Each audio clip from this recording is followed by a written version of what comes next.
Alright, in this video, we're going to detail everything we know so far about the upcoming HBO Harry Potter series. First up, we're breaking down the confirmed cast. Who's playing Dumbledore, Snape, Hagrid, and more. Then we'll get into what's happening behind the scenes, what the production plan looks like, and what this means for fans of the original films and the next generation. Hit like, tap subscribe. Let's get into it. The cast so far, who's in and why it's a big deal. So, yeah, it's official. HBO is going full send with that new Harry Potter TV series. And guess what? We finally got our first big drop of casting news. And the list is kinda stacked. First, John Lithgow is Dumbledore. Let that sink in. Yeah, the third rock from the Sun guy, the Trinity Killer from Dexter, Winston from The Crown. That John Lithgow. He's stepping into the robes of Albus Dumbledore, and he knows this is no casual gig. Lithgow actually said, "It was not an easy decision because it's going to define me for the last chapter of my life, I'm afraid, but I'm very excited. I'll be about 87 years old at the wrap party, but I've said yes. This man is about to go full wizard for the next decade." And honestly, kind of a flex. Lithgow's got serious range, and Dumbledore needs that. He's not just a wise old mentor, he's got secrets, trauma, guilt, charm. I'm here for it. Next up, Minerva McGonagall, legendary, stern, has zero patience for your nonsense. She's being played by Janet McTeer. She's done Broadway, West End, film, TV, the whole deal. You might have seen her in Ozark, The White Queen, or Jessica Jones. Total powerhouse. She's got a Tony, a Golden Globe, 2 Olivier Awards, and she's been nominated for both an Oscar and an Emmy. Basically, she's got the receipts. And let's be real, nobody's replacing Maggie Smith, but McTeer could absolutely carry that same "don't test me, child" energy. According to HBO, they're pumped to have her. We're delighted to have such extraordinary talent on board. McGonagall fans, you're in safe hands. Okay, let's talk Snape. This one's gonna spark opinions, because Alan Rickman's take on Snape is legendary. So who's up next? Papa Essiedu. He's a BAFTA-nominated actor, super respected on the British stage, and made waves in I May Destroy You, Black Mirror, and The Lazarus Project. HBO's betting big on him to bring something fresh, but not too far off the essence. And the internet, of course, has been vocal. Some fans are salty because Snape was traditionally portrayed as white and Rickman kind of imprinted on that role. But Mark Mylod, the director and executive producer, addressed it directly. Nobody can replace Alan Rickman, but we can find the next Alan Rickman.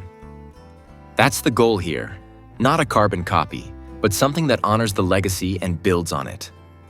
Also, Essiedu has that intensity.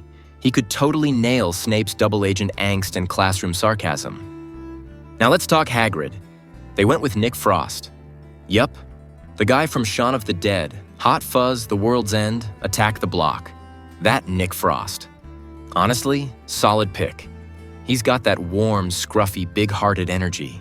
He's funny, kind of chaotic, and he feels like someone who could have a 3-headed dog as a pet. Frost's version of Hagrid probably drinks butterbeer straight from the keg. And I mean that as a compliment. All right, rounding out the current confirmed cast. Luke Thallin is playing Professor Quirrell. This guy is mostly known for theater, especially Tom Stoppard's Leopoldstadt. Quirrell was the twitchy defense against the dark arts professor from Sorcerer's Stone, the one with the cough head problem. Could be a one-season role, could be expanded. Who knows? But Thallin's got the chops. Paul Whitehouse is playing Argus Filch, the castle's grumpy caretaker with a weird obsession with detentions and a cat named Mrs. Norris. Fun fact, Whitehouse actually was in the Harry Potter films. He played Sir Cadogan in a deleted scene in Prisoner of Azkaban. Now he's back, in a bigger role. And yes, casting for Mrs. Norris is apparently still TBD. Maybe that's gonna be the next viral audition. So who's playing Harry, Ron, and Hermione? We don't know yet. But we do know that HBO launched a massive open casting call last year. Over 30,000 kids sent in auditions. Apparently, they were reviewing up to 1,000 tapes per day. They're looking for actors between 9 and 11 years old, and according to Mark Mylod, we haven't made any final choices, but we're workshopping with a shortlist in January, and there are some crackers. They're focusing on what he called the cream of British acting talent. So we're probably going to see some fresh faces, total unknowns who'll end up huge after this, just like the OG trio. The big picture. Back to Hogwarts. All right, let's zoom out for a sec and look at the bigger picture here. HBO isn't just rebooting Harry Potter. They're essentially building an entirely new Harry Potter cinematic universe, but for streaming. And they're not taking this lightly. Production for the series is set to kick off this summer at Leavesden Studios, which, if you didn't know, is basically sacred ground for Potter fans. That's the exact same location where all 8 of the original Warner Brothers films were shot. These are the same sound stages, the same backlots. It's also home to the official Harry Potter studio tour in the UK. So it's like the series is literally going home. And the crew behind this? HBO pulled in some heavy hitters. Francesca Gardner is the showrunner. You might not know the name off the top, but she's got some serious writing credits. She worked on His Dark Materials, which already proved she can handle complex fantasy, and Succession, which showed she knows how to write power dynamics and tension like a pro. Then there's Mark Mylod, who's not just directing, but also executive producing. He's best known for directing multiple episodes of Succession, including some of the most intense and emotionally brutal ones, and he also directed episodes of Game of Thrones. Basically, if your script calls for someone to direct dragons or boardroom breakdowns, this guy's done both. And HBO isn't half-assing the adaptation. They're calling this a faithful adaptation, not a remix, not a modern reboot, not some edgy retelling with iPhones and vape pens. According to HBO's official line, each season will follow one book, in order sticking close to J.K. Rowling's original material. In fact, Casey Bloys, who's the chairman and CEO of HBO and Max Content, said that the plan is for this series to run for 10 consecutive years. Yeah, 10 years. That's longer than the original movie franchise took to release all 8 films. And because the books vary in length and tone, like Order of the Phoenix is a brick and Sorcerer's Stone is a warm-up, there's speculation that some seasons might get more breathing room than others. They haven't confirmed the exact episode count or if every book will get the same number of episodes, but the goal is to give each one the space it needs. What's not going to be included? The Fantastic Beasts storyline. HBO confirmed that the series will focus strictly on the original 7-book narrative. So, no young Dumbledore battling Grindelwald, unless it's referenced in the way the books did. Maybe through classroom talk, textbooks, or flashbacks. But don't expect Newt Scamander to show up chasing a Niffler around Hogwarts. That's not this show. And while J.K. Rowling's involvement has been controversial, especially in recent years, HBO is standing firm. She's on board as an executive producer alongside Neil Blair, Ruth Kenley-Letts from Bronte Film and TV, and David Heyman, who produced the original films. So yeah, it's still got her fingerprints on it. Casey Bloys even addressed the backlash directly, saying, "I'm totally comfortable with it and I'm not worried about it.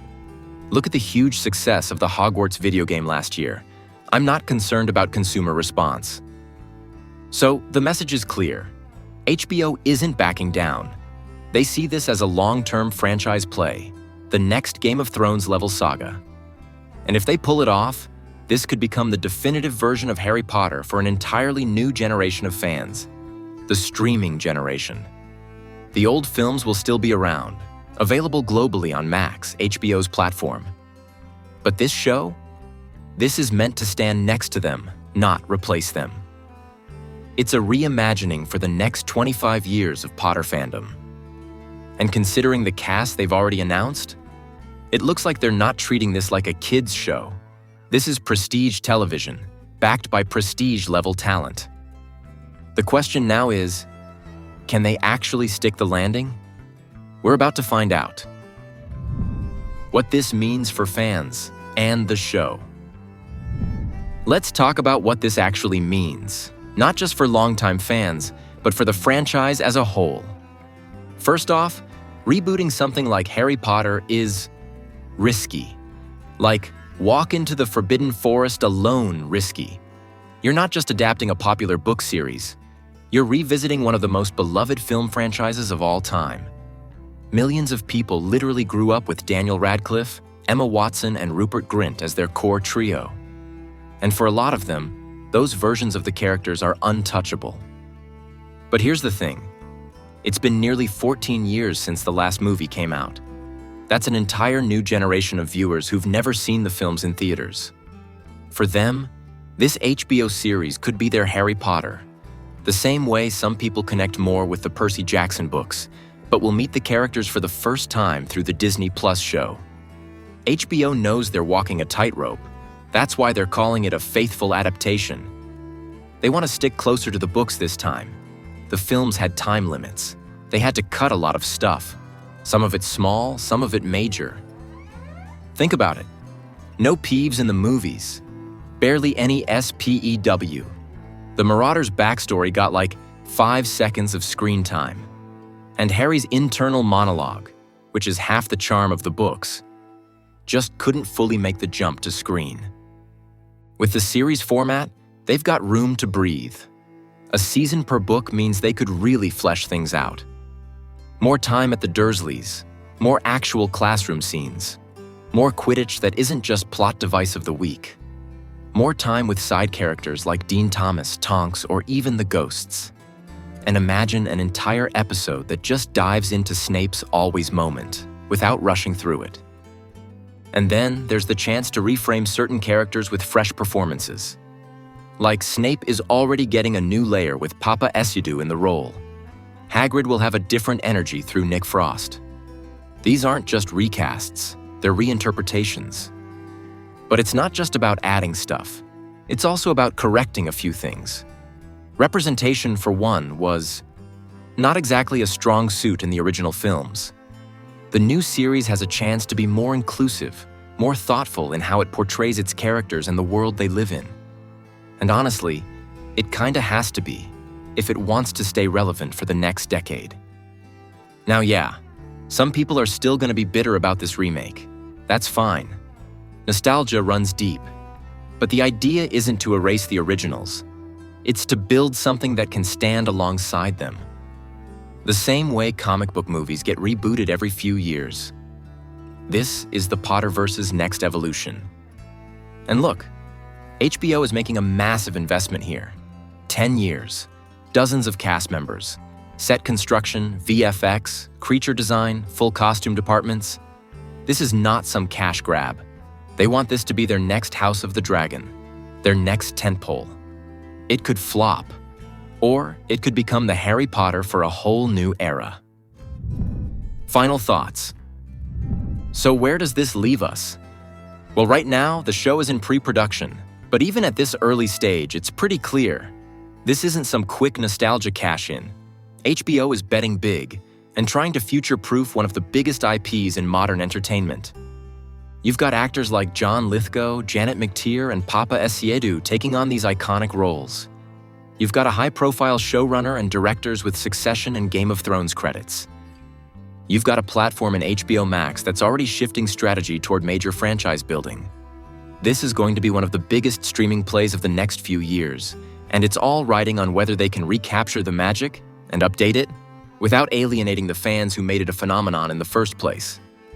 We don't know who's playing Harry yet, or Ron, or Hermione, or Draco, or Sirius, or Lupin, or Voldemort. Those reveals are going to break the internet when they drop. But so far, the direction they're taking with the adult cast shows they're not playing it safe.